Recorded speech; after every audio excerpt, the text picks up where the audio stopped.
Hello everyone, today I'm going to show you how to get a refund on Google Play Store purchase. So make sure you will have Android device, and after you will just open the Google Play Store on your mobile app, or you will also just open in browser as well. And as you can see in the top right corner the profile, I will just tap on it as well, and you will see there is an option of payments and subscriptions. So we will just get in.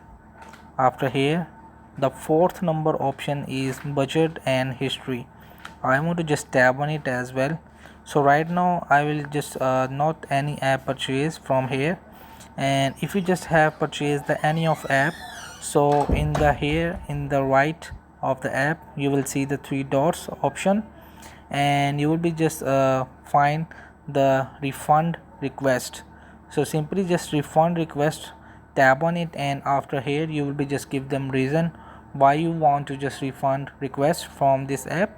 So that's it. In this way you will just get a refund on Google Play Store purchase.